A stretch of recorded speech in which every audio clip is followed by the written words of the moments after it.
Good evening.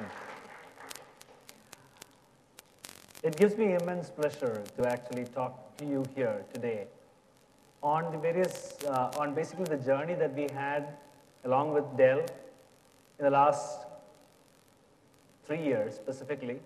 We've been with Dell servers since the time I joined. We already had a lot of those old generation servers.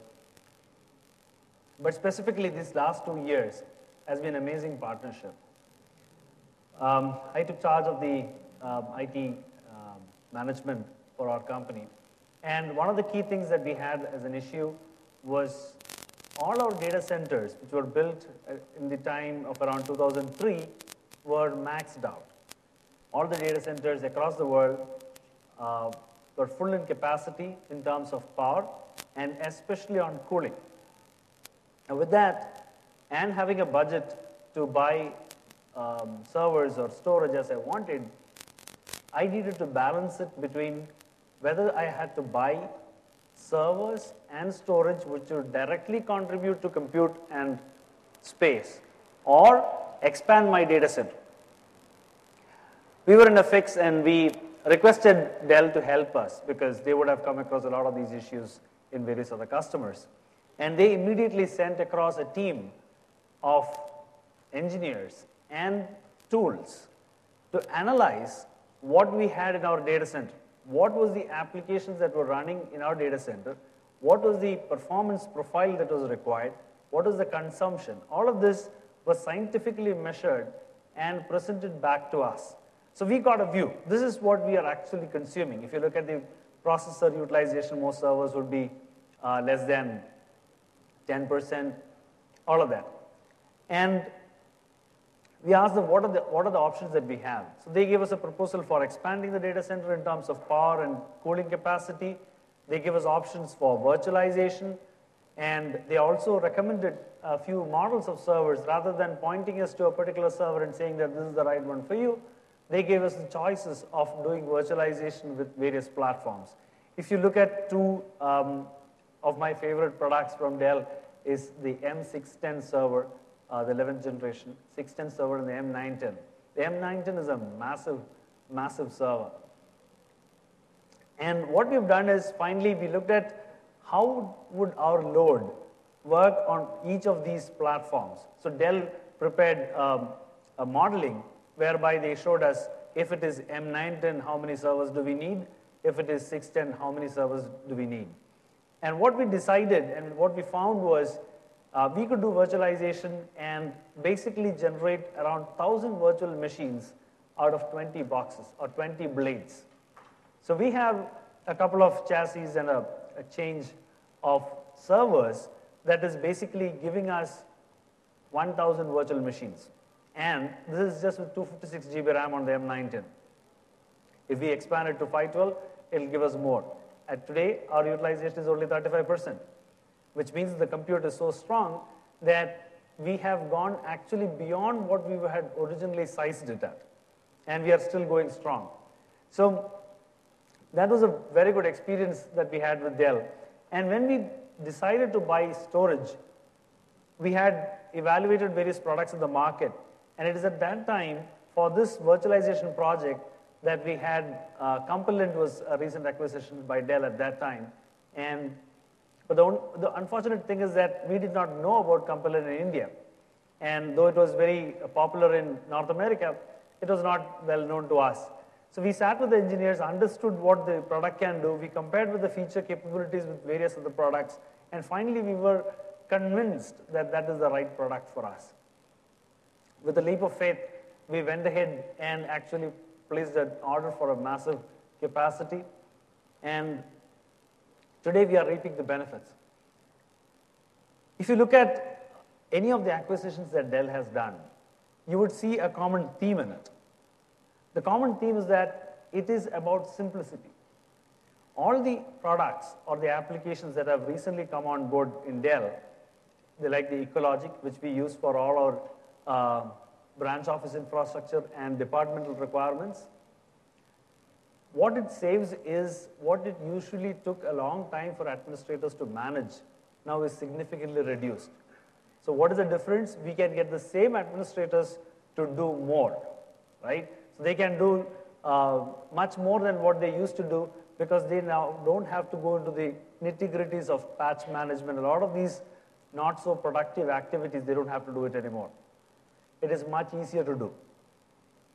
The investments, if you look at it, that we have to make in terms of manpower, if you are exceeding the number of, we went from 450 servers to 1,000 servers now, the number of people we would have added to manage that would have just gone up linearly. But by adopting the Dell products, we have been able to significantly reduce that. Much of the storage management is taken care by the product itself.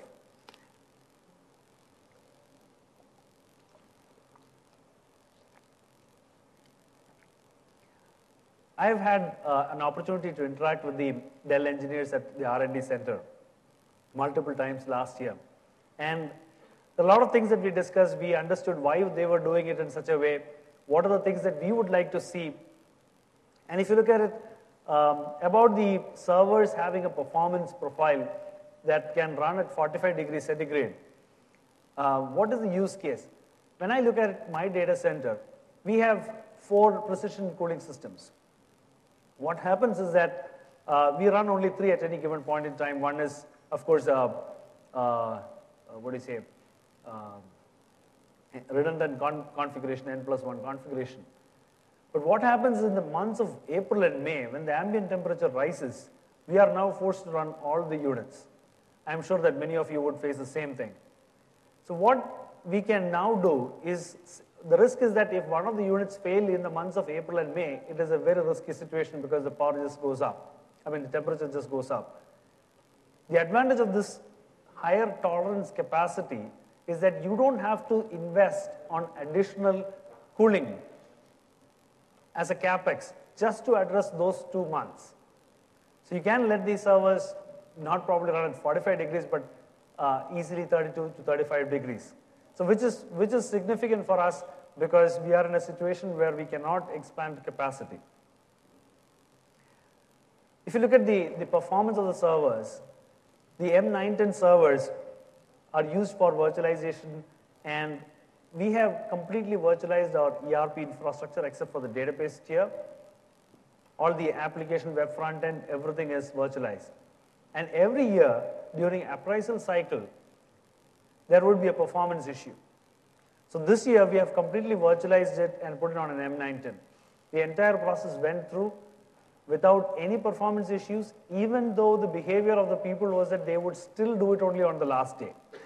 Still the servers could hold on because we had enough headroom on a 910. And all of the servers occupy only a fraction of M910's capability. The other important thing that people fail to notice or really look at is the utilization when you virtualize. What has happened is many companies saw that the utilization of servers were less than 10%, bought massive servers, virtualized, and then realized that even after virtualization, the processor utilization still remains at around 15 to 20%, whereas memory utilization would fully get exhausted. So it was very thoughtful for Dell to come out with this M910 model because that allows on a full height blade, you can take up to 512 GB RAM. And on a full chassis, it will take up to 8 blades.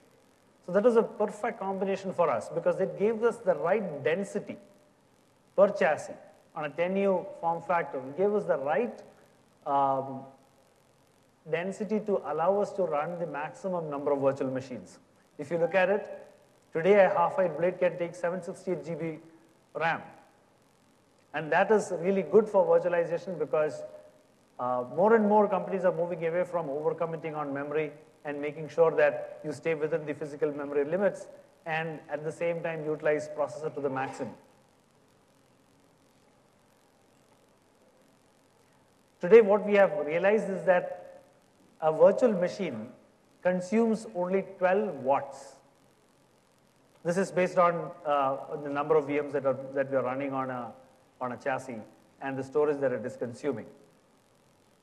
So we are really happy to see that we could do it at such a small energy footprint, because for us, the limitations were primarily around power and cooling. And when we spend our budget that is allocated to us, we are spending it directly on compute and storage, not on indirect expenses like power cabling, air conditioning. These are indirect expenses. So we are able to spend every dollar directly to the power and to the compute and storage that is absolutely necessary for the organization to run its business. I just wanted to share this experience with you tonight, and we'll just leave you with this thought. Thank you.